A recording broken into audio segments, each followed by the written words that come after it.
Big plays are starting to become the trend here in this first half, and everything that they've tried has worked. And there's another example right there. So the big play means just like that, they'll operate from the red zone now on first down. And he'll take this one down near the 15.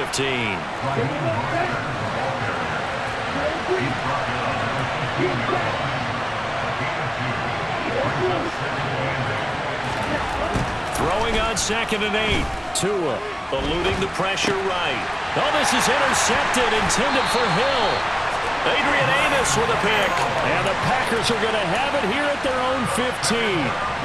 Likely time for one final snap as they start out 1st and 10. So after the INT, it's Rodgers. And he fires one that's intercepted. And he will be brought down on what will be the final play of this first half. And that'll do it for the end of the second quarter. This is the NFL, and it's on EA Sports.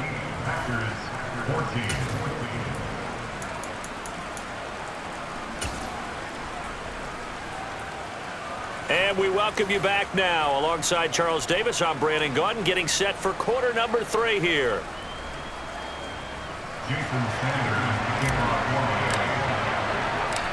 Forecast calling for more of the same. The rain set to continue as we are underway in the second half. Nixon now from his end zone. Oh, a good return up past the 30. Solid return, pretty good field position. They'll start at the 32. The Packer offense ready to get their next drive underway.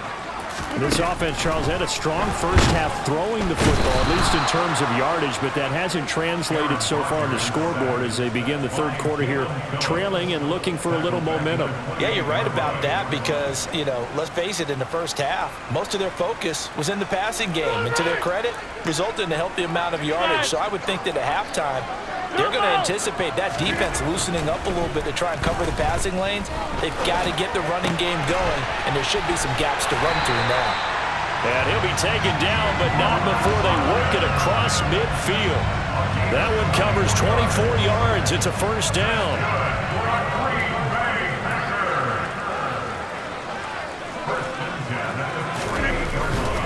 This is Jones. And that play goes nowhere. Taken down, losing yardage at the 50, right at midfield. Now Jones. And he's going to be stopped up at about the 47-yard line. They'll need to get this to the 38. That's where the first down marker is here on third. Hey, take 26.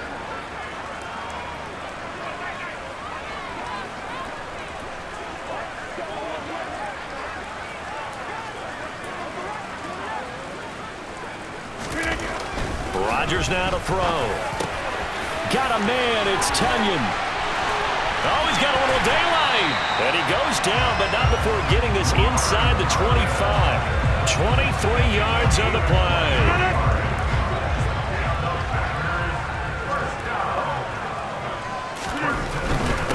Here's Jones. Just a yard on the first down carry, so it's 2nd and 9. I have to think a major focus at the halftime means had to be figuring out how to create space for the running game to get operating. Well, what you pointed out to me at half seems accurate. That line has struggled to sustain block. And he can't find anywhere to go with it, and he goes down. Rodgers now, after the sack, he'll lead the pack up on 3rd and long. Now it's Rodgers. And that is incomplete. Anytime a ball's thrown in the middle of the field, it's popped up in the air, I expect someone to catch it. Doesn't matter whether it's offense or defense because there's usually a great amount of bodies in that part of the field. In this case, no one came up with it. 150. Get 300. Get 300. Rodgers to throw for it on 4th. And Rodgers intercepted a 3rd time. Picked up by Javon Holland. So it was a drive that had real promise here to begin the third quarter, but ultimately derailed by the INT. And that was the position you wanted to be in. Coming out to start this third quarter, get a nice drive going, looking for the end zone, Possibly got a little bit too greedy right there. Ready, ready. On the ball. Now Tua just going to bat this forward on the end around. 20! And he's brought down after a very nice gain. It'll go as an impressive 31-yard gain. So that about the shortest pass a quarterback can make, but it winds up going for a bundle. Yeah, let's face it, in the stats, it sure looks like a heck of a throw, doesn't it? It's almost like in baseball when you get that little Texas leaguer that turns into a double. You would think that you hit it off the wall. Big-time play for him on a short little pass. Give him 5 on the carry there, and it'll be second down. That was a really nice job by them picking up the run blitz and detecting it and blocking it and turning it into a nice run. And a lot of times you think if you blitz a running play, you're going to smother it. But a lot of the blitzers, they come in a little bit high. They don't have great leverage, and they're easily blocked and turned to the side. They'll wind up losing 3. And now it's third down.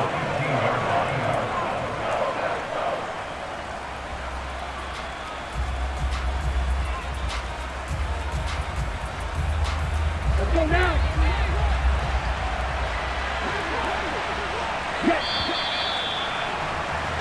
And as they come to the line, they will not be able to get off another play as time has run out on this third quarter. You're watching the NFL on EA Sports.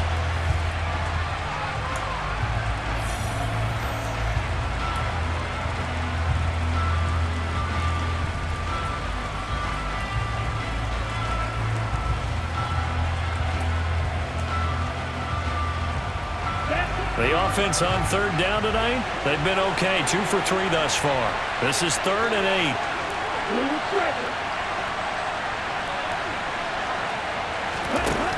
Going to the air, Tagovailoa. And he will not make it back to the line of scrimmage as he's going to be taken down. Finally hauled down for the first time this game. Multiple defenders in there to drop him. Okay, was it a breakdown in protection? Did the running back not pick him up? What does it really matter? Sometimes it's just a great play made by the defense. Big-time sack.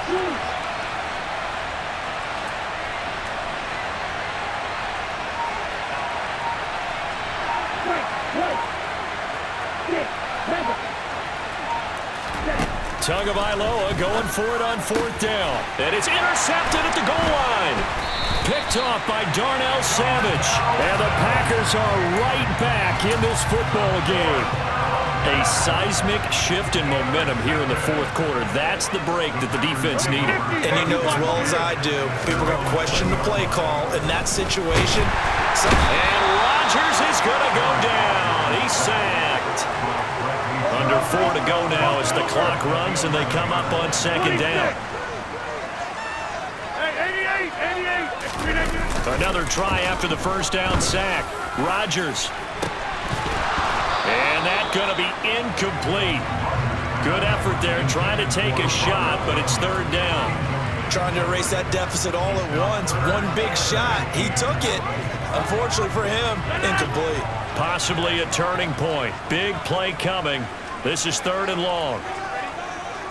30. To throw is Rodgers. Looking for Tunyon on the crosser, and he's got it complete. And he'll be out right at the 35. 3rd and 19, no problem, as they're able to convert. Ball up to the 35 now as they come up on 1st and 10.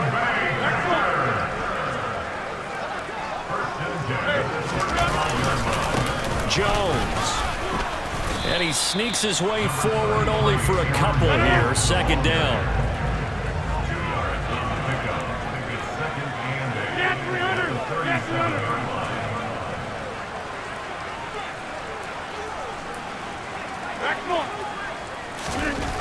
Throwing on 2nd and 8.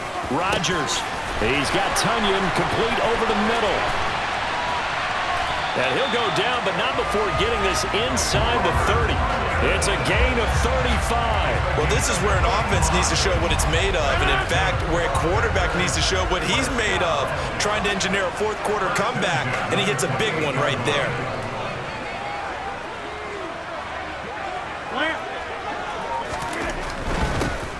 First down carry by Jones.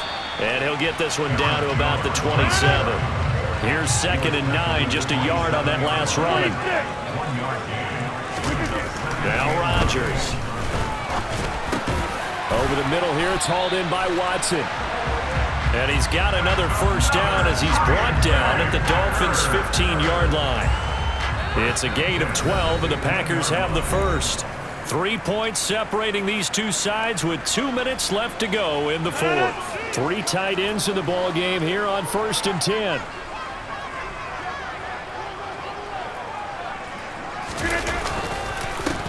Now a handoff up the middle. Jones.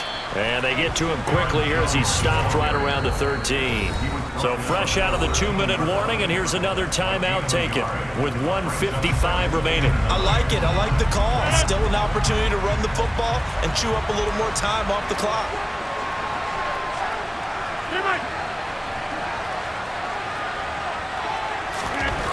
Rodgers to throw. And it's a Packers touchdown. Aaron Rodgers finding Christian Watson. And the Packers put together a fourth-quarter drive to take the lead. Still an important piece of business to take care of, the extra point. It's up and good to make it 21-17.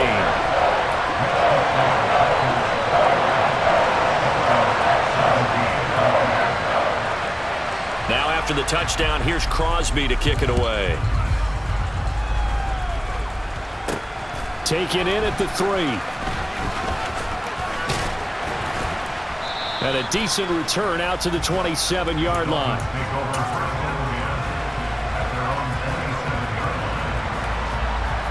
The Dolphins at the line ready for their next drive. As this offense takes the field against CD, remember last drive they were moving the football, but then they threw that costly interception, so we'll see if they can right the ship here on this drive. And doesn't that just sum up football? We see it all the time, don't we? The defense goes from losing the battle to making a huge play and stealing the momentum. So you know they're riding high right now, and they're ready to challenge this offense and that quarterback one more time. And we'll see if the offense is up for that challenge here as things start to get more interesting here in this second half.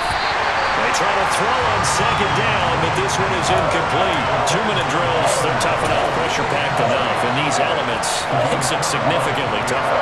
And you don't have the margin where you can say, okay, I can allow for certain things and maybe change up a little bit. Because it's a 2-minute situation, you've got to try and make the same plays you would make if the elements didn't exist. And he can't get a throw away. He's taken down. The Packers going to use one of their timeouts. It's just their first. They've got 2 more to use here in the final stages.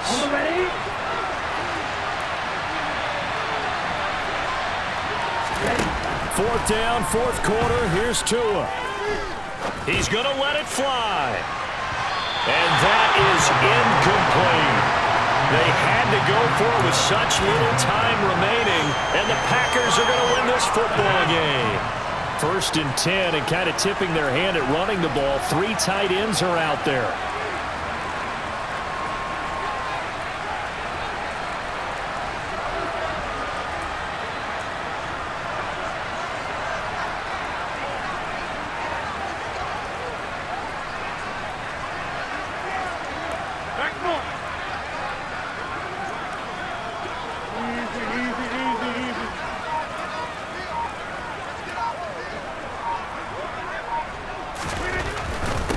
They'll run on 1st down. It's Jones.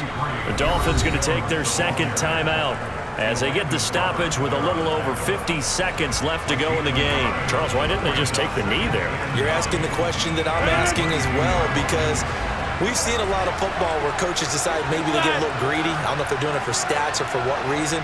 We've seen it happen in college. And how about in the NFL? The miracle of the Meadowlands. All they had to do was take a knee and the game was over. The Giants ran it one more time. Ball popped free. Philadelphia picks it up and wins the game. What year was that? 1978. I think it was in November. It hasn't been the cleanest game for him, but there was a sign of improvement as he looks towards the next one. Nice bit of scrambling to move the sticks, and even more importantly, he didn't risk adding another interception to his ledger. They'll run here with Dillon. And he's across for the touchdown. And in the final minute, that should just about seal it. Obviously, Charles, such an important, well-executed touchdown, and that caps off what has been a strong second half. Remember, they trailed at halftime. And how about the response? That's the type of thing that every team talks about before a season begins. Don't worry about the scoreboard at the half. Let's play strong in the second and come out and take the fight to our opponent. They did exactly that, and now they have the lead to show for it. So they kept it on the ground, got it into the end zone. But Charles, sometimes you probably see teams treat a two-point conversion differently than if it was first and goal from the two, or I should say third and goal from the two. I agree with you totally on that. A lot of teams treat it as if they have farther to go and shy away from running the football. I think this is a great spot to do it because most teams play you for the pass. Go ahead and run and let your linemen surge and fire out. And he'll be out of bounds, but able to get it up past the 45. There's no downplaying that we all knew that this was a critical possession, and to get a return like that to start things off, that's the spark that they needed. That's the spark they were looking for. Now the first play of the drive there is incomplete. This offense has had its troubles moving the ball all night. So now you get in this situation, hard to imagine that suddenly they're going to start clicking and moving the ball downfield. Tua to throw. Buying time to his left. And he's got his tight end. It's Mike Gesicki. And down to the 20 he'll go before heading out of bounds. So a big play as it gets him all the way down to the 20 now for 1st and 10.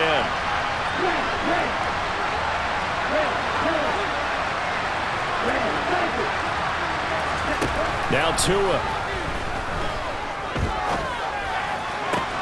This is caught. And he is into the end zone for the touchdown. So they still need a miracle with the clock where it's at, but they get one piece to the puzzle done. Still have hope.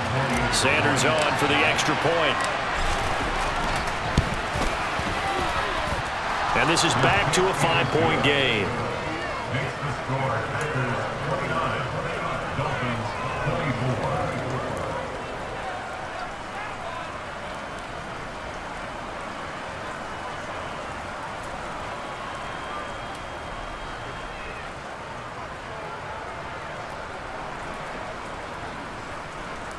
So the clock sits at 16 seconds as they line up for the onside kick.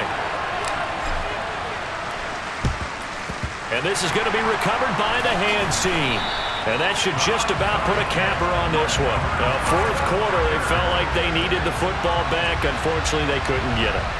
And I know we brought analytics into the game, and someone has said here that the data says that when a team's expecting an onside kick, 80% of the time, the team expecting it, they do actually recover the ball, which is what we saw here.